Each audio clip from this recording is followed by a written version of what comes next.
J'ai envie de dire, on est le 13 février, demain c'est la Saint-Valentin. Avant de dire je t'aime et de t'engager, va te faire dépister. Fais ton électrophorèse avec ta conjointe. En prélude à la célébration de la Saint-Valentin, Canal+ et l'association 1000% ont mis en place diverses initiatives visant à sensibiliser la jeunesse à certaines maladies dont la drépanocytose. Cet événement a été marqué par 3 activités distinctes, dont l'inauguration du mur de l'amour. Nous avons compris et remarqué que la fête de la Saint-Valentin est extrêmement célébrée au Bénin et en Afrique. Faire ce mur en ce moment opportun nous permet de dire aux gens, la Saint-Valentin, oui, mais connaissez votre état de santé d'abord.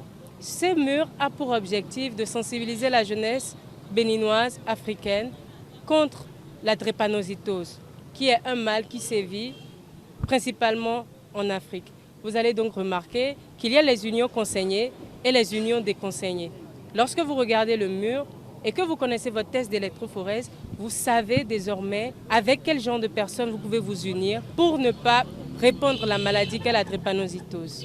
Et ici à l'intérieur, c'est pour la cérémonie de don de sang et également le test d'électrophorèse qui est fait gratuitement à toutes ces personnes-là qui viennent, qui n'ont peut-être pas encore leur statut et qui feront les tests et qui auront leurs résultats. Et ce test, il est gratuit. Canal+, partenaire depuis quelques années déjà, soutient les actions de l'association à travers Canal+ Impact. Ça fait maintenant plus de 2 ans qu'on accompagne l'association 1000%. C'est des jeunes qui font des choses qui sont disruptives, qui ont une conviction à cœur et qui mènent des campagnes de dons de sang qui ont été vraiment très réussies. Récemment, en novembre, vous avez pu voir sur Canal+ Pop un reportage sur les actions qu'ils mènent sur le terrain au Bénin, les résultats concrets qu'ils obtiennent sur le terrain.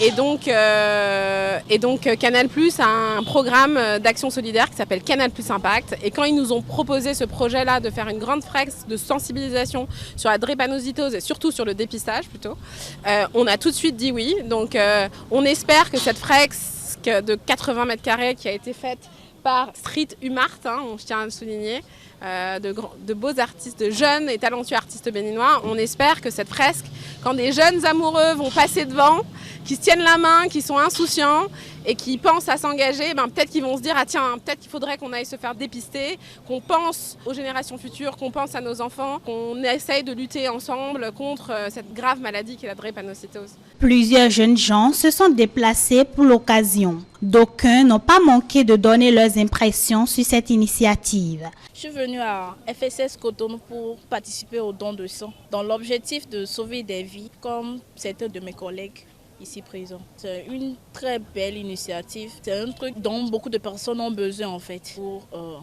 leur suivi. C'était stressant, oui. Ils nous ont rassurés et tout. Je me suis laissée aller. C'est vrai que lors de la perfusion, ça a fait mal, mais c'était bien, c'était bien. Ça s'est bien passé. C'était quand même stressant au début, c'est vrai, mais bon, je suis un peu heureux. Et donc, je trouve que c'est une belle initiative aussi, en ce sens que l'opération de don de sang va permettre aussi à sauver des vies. C'est quand même assez intéressant de pouvoir quand même se porter volontaire pour ce genre d'opération. La drépanocytose, également connue sous le nom d'anémie falciforme, est une maladie génétique héréditaire caractérisée par une anomalie de l'hémoglobine, principale protéine du globule rouge. Il y en a différents types.